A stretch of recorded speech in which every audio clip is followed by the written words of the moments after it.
Welcome to Thinking Outside the Soil with your host, Shani Alfalfaseed, where we get to talk story and touch on topics about hydroponics and the farmers who grow the crops and creatures we need to eat.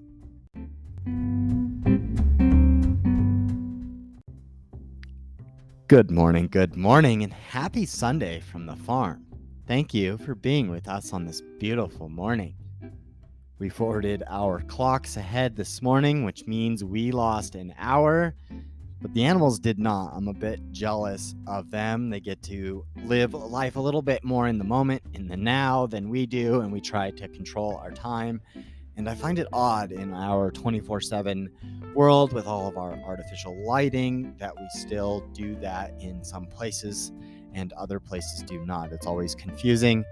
I recall when I went to school in Hawaii that they did not honor the daylight saving, so it was always interesting to do the 3-hour or 4-hour time change between calling back home here in Colorado.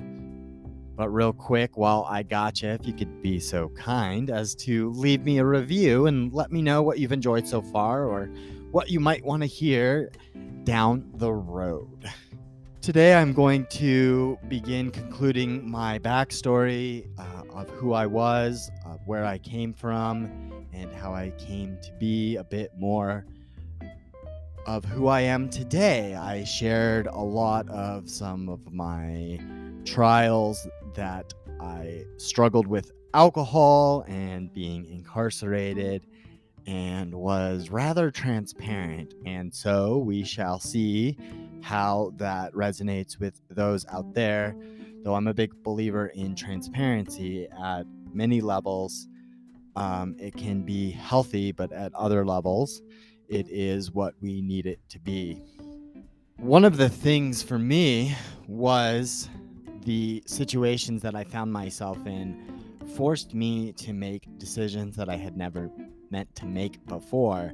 And for me, those were doing things a little bit differently to break the old cycles, to break the bad habits, to break the bad patterns. I had to consciously do a lot of those. And the first real big conscious decisions that I had to do was choose to live in a place that was unfamiliar, that gave me a different type of structure. I lived in a sober living home at Oxford House for a little bit, and it was extremely helpful on my journey. It allowed me to see how others were trying to approach recovery from a hopeless state of mind and body. Many of us in there struggled from substance abuse addictions. Alcohol and methamphetamines are extremely prevalent in our area. And so I began in a room sleeping with a roommate, and eventually got my own room and participated in the house chores and taking part in the responsibilities of what it meant to be living in a sober living environment. My first job was running food at a local burger joint, and I did that for as much as I could. I would walk to the downtown area, do my shift, get some free food or discounted burgers, and then keep on keeping on with what I was trying to do. While finding my path, I also began volunteering at the local food bank. I knew for me that idle time was not good. If I was bored, I would find a way to entertain myself. And in the past, I knew that was to escape at the bottom of a bottle. Rather than try to worry about what I would do, I leaned into finding myself by trying to serve others. I believe that food is a right. And so for me, it helped me to understand what I wanted to better do by volunteering at the local food bank. And I first began by putting produce in little bags, in sacks, making grocery bags and backpacks that would be distributed to those that were less fortunate, that didn't have enough to eat, which quite honestly are quite many here in Greeley. 1 in 5 people here don't have enough food to eat. in a city of 100,000 plus. That's quite a bit of people, especially when we're one of the most prolific agricultural counties in the world. I find it interesting that we still see this food scarcity and this food insecurity. And it's why I leaned into volunteering at a place such as that. So while I was exploring my path, I was also trying to find another avenue for what I would do. And so that meant leaning into the local workforce agencies and temporary hiring places. So I went to a temp agency, a staffing company, and eventually found a job at a local machine shop. Now, I don't have, or rather, I didn't have at the time, the background in machining or that type of trade, if you will. And when I went to apply for this job, I was quite candid with the manager, the plant manager of the machine shop, and told him that I had less experience doing these things. And he said, well, I am looking for someone that can help me manage my quality program. So here's what we do. And this is what I am going to ask of you. What was neat was that the shop that I worked at was actually in the oil field here in Colorado. And what they do is put threading on pipe that is used for drilling operations. So in a drilling operation or in an oil pipeline, we need pipe to move fluids around, to bring it out of the ground. And the shop that I worked at was responsible for making the tools and the parts that they needed to do their job. So we worked for many of the big companies as a service shop and built the tools and things that they needed. My job was to make sure that the machinists were making them according to specifications and specifically following the American Petroleum Institute's standards, to making sure that when these things were out in the field that they wouldn't fail and cause harm. Harm meaning hurting people and the environment.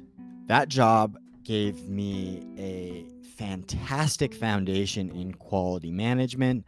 I got to learn the ISO 9001 standard, or I call it the ISO 9001, which later led me to the 22001 that has helped us with some of our food safety, and of course leaning into the experience from my FSIS father, who was part of some of the HACCP development early on. It's allowed me to really see how to better run an operation.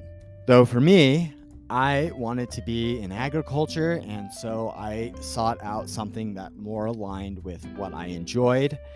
And I knew that a lot of what I wanted to do had to do with water. So while looking out there for what it is I wanted, I sought out these educational opportunities that would teach me more about water. And most of them were reading books. I read a lot of information on water.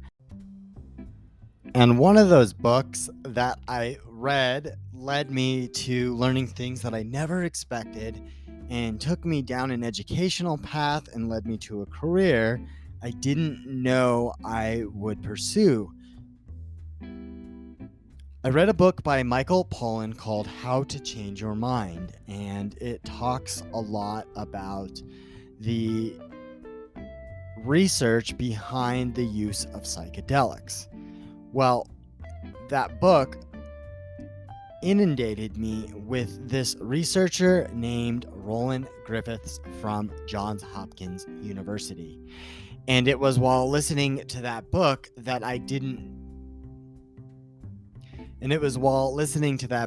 got to hear about this fascinating work coming out of a college that I would eventually attend. while working at a machine shop and trying to find out what I wanted to do, I said I would love to learn more about systems and applying my knowledge of quality management to creating a better farm system. And while learning about this novel research on something seemingly unrelated to what I was doing, I started to explore different educational opportunities. And I was online one day and saw this program from Georgia Tech for data analytics. And what was attractive about this program was, first and foremost, the cost. To get a graduate degree for this program was only $10,000. And from an outside perspective and someone who's had some experience in education, that seemed like an extremely reasonable and affordable program. And after looking into it more, I saw how reputable Georgia Tech's program was and how much work they had done in other areas that were similar to some areas of engineering that I fascinated to me. And it was the first real spark that led me to going where I wanted to do.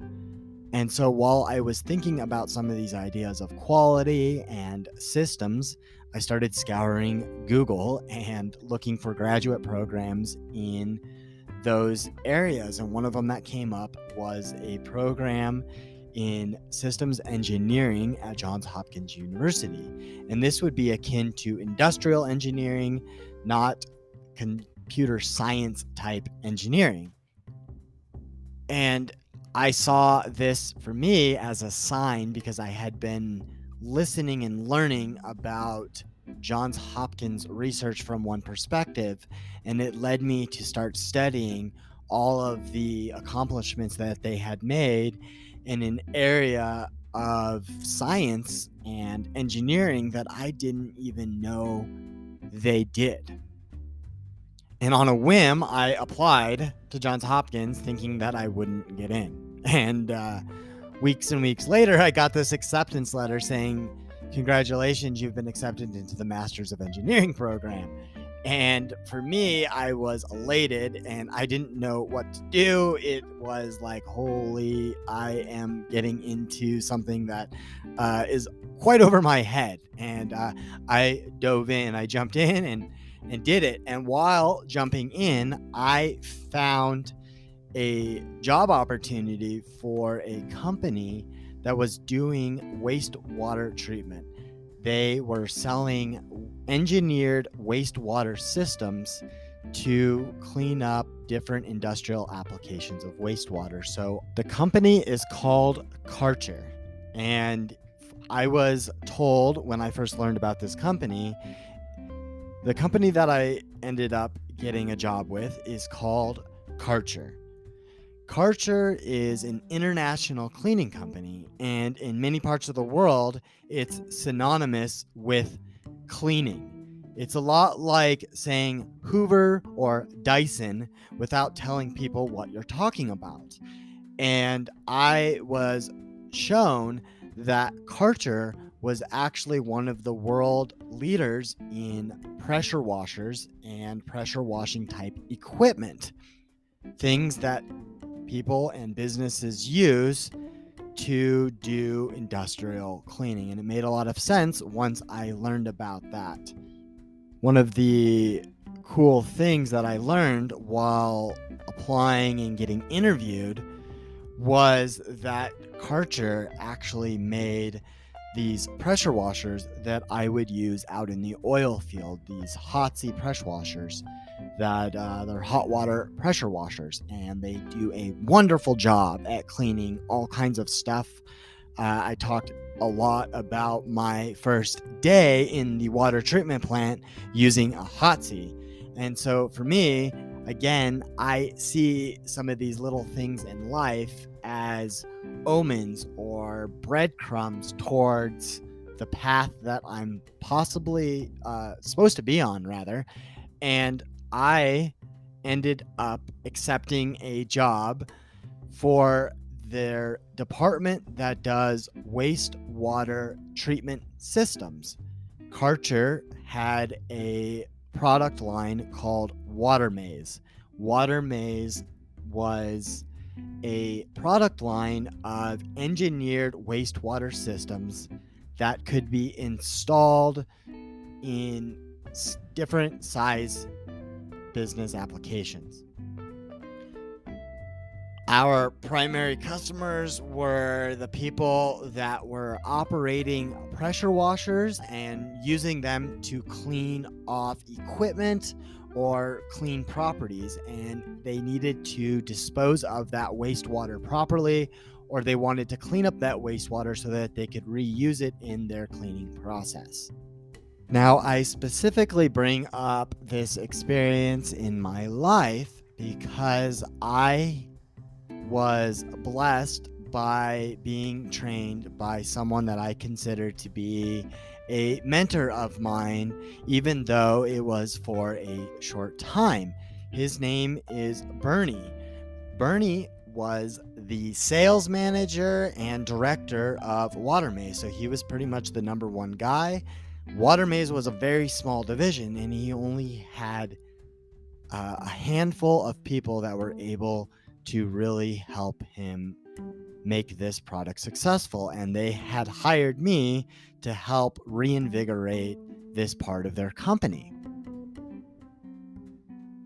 He was tasked to bring me under his wing and teach me everything that he knew and groom me to hopefully take over his position and continue to grow their product line. I didn't know that at the time, but I was shown so much of a world that I never knew existed. The thing that is most memorable to me about Bernie is his one thing that I take away from Bernie to this day is when I say every morning, "Good morning, good morning." This world I didn't know was the role of being a professional salesperson. When I was hired with Water Maze, I was told that I was going to be a product manager of some sort, and soon learned that I would be a regional sales manager for this product line and acted as a sales engineer or an application engineer. And essentially, we were the subject matter experts that would come in and help other salespeople close by providing the technical information that many customers required in order to understand and make the purchase. My expertise, if you will, was in understanding the technicalities of wastewater management and wastewater treatment. So they hired me and wanted to train me to be that individual. When I first met Bernie, he was extremely excited because he told me, he goes, "Sean, you've got sales bones." And I didn't quite know what that meant at the time, but he later explained to me, he goes, "You've got these raw makings. You have this unique ability to be able to be all up in everything that you love and express your desires and explain things in a really passionate and thorough way that many people understand. So what I'm here to do is teach you how to be a sales professional so that you can understand how to give those people what they need and move us all forward." And he would go on to explain to me in a sense that what he was trying to teach me was how to best serve our customer base and the individuals that we were looking at. And I got this takeaway from him that it was the exact opposite of the Arthur Miller Death of a Salesman perspective of what it means to be a salesman. There was no door to door or cold calling constantly and going, "Hey, do you want this?" or "You need this." It was understanding our target audience and those out there that likely needed the solutions that we could provide, and then coming at them from an aspect of understanding and assessing their needs and requirements. it was this experience that showed me how to start bringing in my education from Johns Hopkins at the time and become a better systems engineer. I was beginning my education while I was undergoing sales training, executive level training at Water Maze, and it was wonderful. However, I did not embrace it as I believe I should have. And hindsight is 2020, but I didn't know that I wouldn't be there as long as I would. And with hindsight being 2020, I also see that my heart didn't really lie in wanting to work for a corporate entity that did water treatment and the like. And I knew that because one day while we were going to lunch, Bernie casually asked me if I wanted to save the world with hydroponics or if I wanted to be an executive of Water Maze. And he said it's something that I need to consider depending on what I wanted to do in life. And it was amazing to have someone so aware of both the needs of their company and of the people that they were mentoring. He knew what I loved and he thought hydroponics was fascinating. So I know that resonated significantly moving forward, and subconsciously I made decisions that did not quite set me up for success in order to be a productive salesman. And circumstantially, I lost my sales position at the beginning of the pandemic when we shut down the world in March of 2020. It happened partially because the economics of the world were changing, and generally in any company, the first people that get let go are the low-hanging sales force. So low-hanging means new or not producing to the expectations of the company. And I was new. So they let me go. Though I tend to criticize some of those decisions, not specifically for me, but in general, I don't understand why sales forces are the ones that get let go first. Most of the time, sales are what drive businesses. Sales may not be specifically a product or a service, but all of us are in sales, and it's why I like to poke at Arthur Miller's Death of a Salesman, because they unfortunately gave this really bad idea of what it means to be a salesperson. And those of us out there that are entrepreneurs, that are farmers, specifically those that are farmers, at the very core, we are salesmen. We are doing something that we believe in and know that we have to continue to do to have a livelihood, and we are wholly reliant on making sure that it gets to market and that we make money we can put in our pocketbook. So at the end of the day, a sales position is paramount to any farming operation, and it's that what I was able to mostly take away from my experience working with Water Maze, and recognizing that in any industry, but specifically agriculture, we can wholly benefit on mentorship from these perspectives. And to this day, I am eternally grateful for the lessons that I learned and the things that have allowed me to find success so far. I am going to leave off about me and some of the mentorship that I've had from my experience doing wastewater treatment from a sales engineer for this Sunday.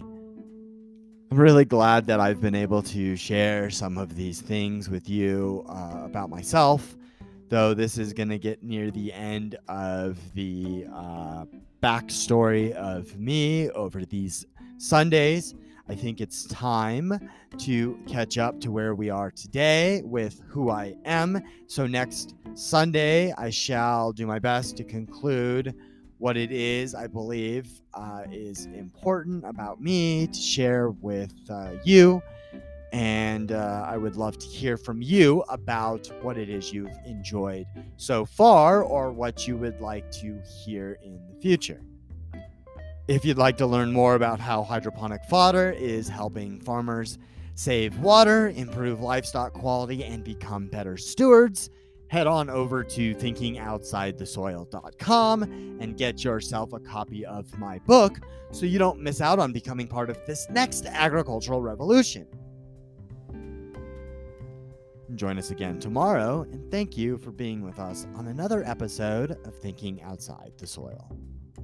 Take care and have a lovely day. Hey, before you go, check out the links below, and if you'd be so kind as to leave a rating and review and follow the show. For those with feathered friends, don't forget to get yourself some of our Blooming Health Farms Chicken Blend Sprouting Mix. This supplemental mix has been shown to give you some of the best eggs with the yummiest yolks. You'll have happy, healthy hens that abandon the feeder and give you eggs with high levels of vitamin A and omega fatty acids. So don't forget to get yourself some Blooming Health Farms Chicken Blend Sprouting Mix.